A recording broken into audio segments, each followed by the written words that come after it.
Yay, Star Trek, Transformers, whoop whoop, scream.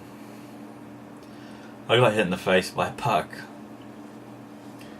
I was going to go to the pub with Alex from work, which was going to be great. I was going to see Helen for a little while. I was going to just have a lovely, lovely weekend where I was going to fit 30 watts worth of lights inside a big grey spaceship. I was going to do all of these things, except that about 25 minutes into 2 hours of skating, one of the children launched a who can shoot, Dan can shoot big time. He hit me in the side of the face with a puck, and I don't really remember an awful lot after that until I was in an ambulance. I remember people going, Dave, Dave, Dave, and sort of opening my eyes to go, shh, I'm sleeping. I remember as I fell, I put my hands sort of like this, with my hockey gloves on, because they're big and squelchy and nice. And sort of, because as I fell, I remember thinking, oh, that felt a bit strange. That wasn't very nice. This is a lovely place to go to sleep. And I've looked at the palm of my hockey glove today, which is a beautiful, beautiful shade of blood red on the leather palm now, which is going to be there forever, really. So yes, that's. I've got 6 stitches. I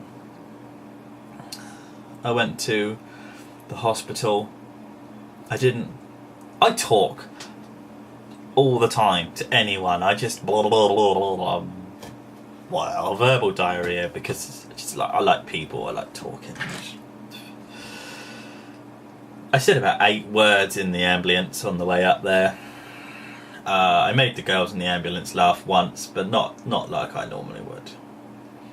I'm in my hockey kit at this point, so I am stinking like... You can't wash hockey kit, it just sort of stays on forever and sits festering in your kit bag during the week. And we all sort of accept this, but then when you get hurt and you end up taking the hospital, and you've been wearing your hockey gloves, and my gloves are absolutely rancid. I mean, they're just vile. And I'm just sat there stinking. And turned up to the hospital, and I didn't know who the fuck I was. I didn't know which way was up, to be honest with you. Apparently the journey to the hospital in the ambulance was... It's 20-25 minutes from Applemore in Hythe all the way over to Southampton. So it's 25 minutes, let's call it 25 minutes, half an hour. And the first thing I really remember after everything is just sort of sitting up and going, oh fuck, I've done it again.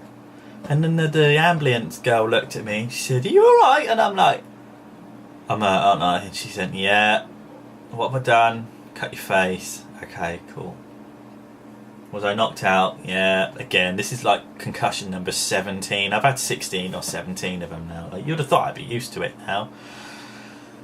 And then got to hospital and just had to sit and wait. Mother turned up to come and pick me up.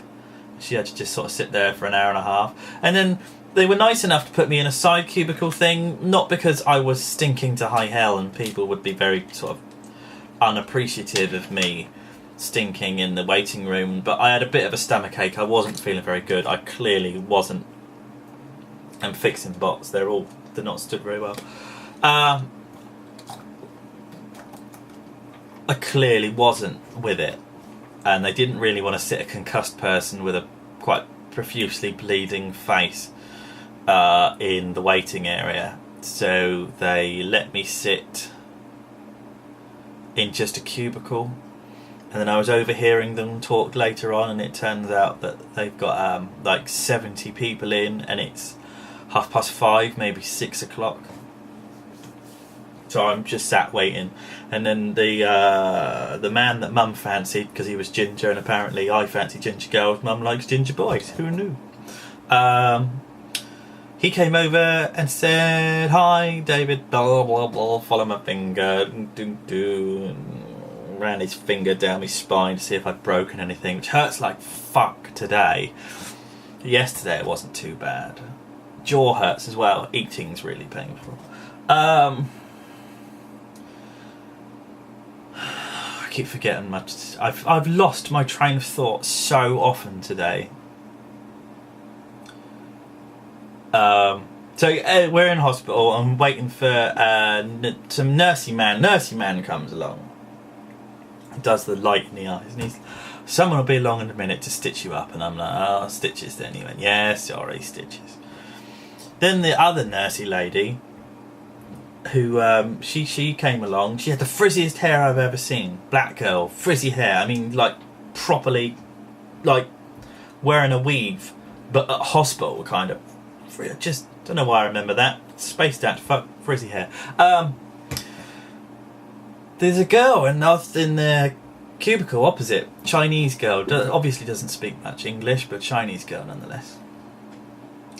And she's got a cut on her foot, a plaster on her foot. It doesn't look too bad.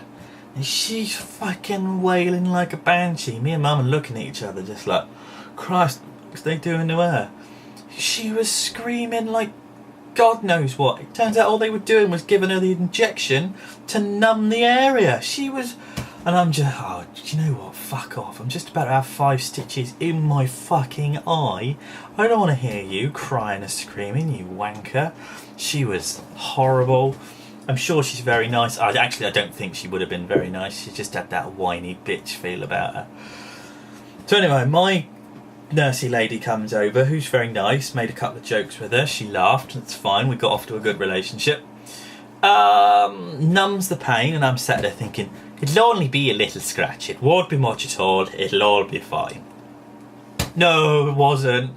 It wasn't very nice at all. I mean, it wasn't kind of that bad, because at the same time I've already got a massive great big gash in my face, which isn't any fun.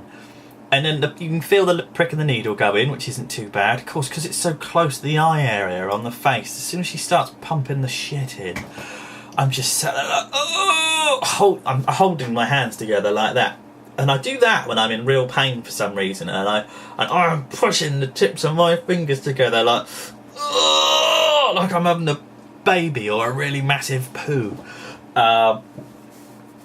It was shit. It was absolutely horrible.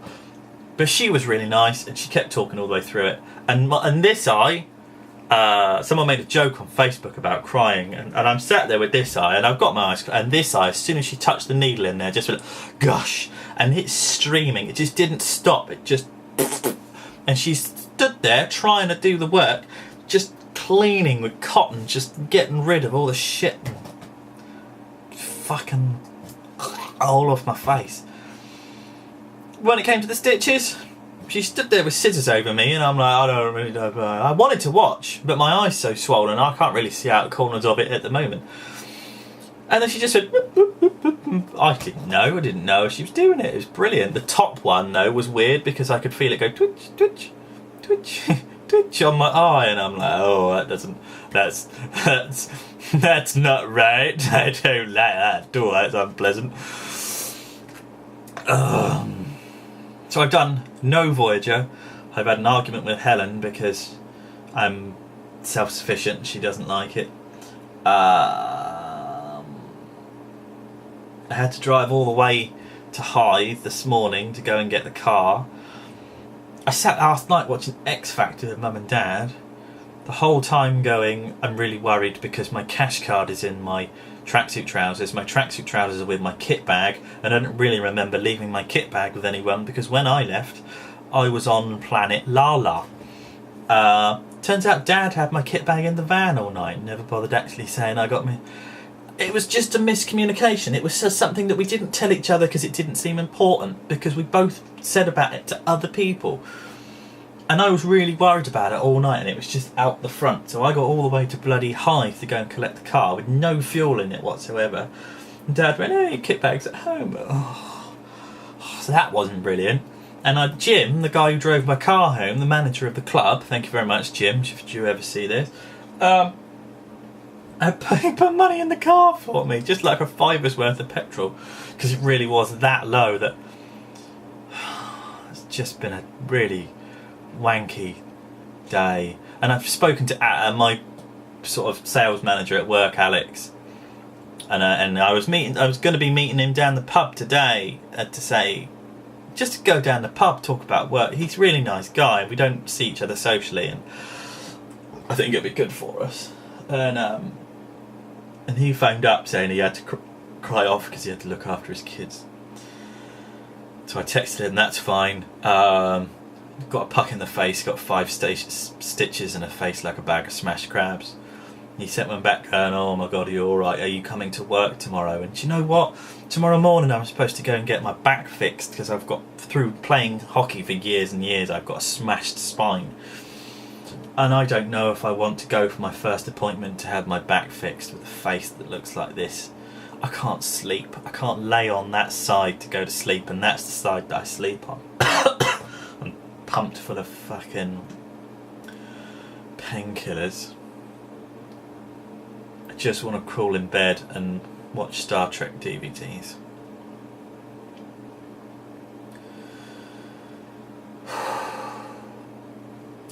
This has been SMS number 1, saying, in light of my horrifically smashed face, I'm still encouraging you all to, at all times, big up your bad selves.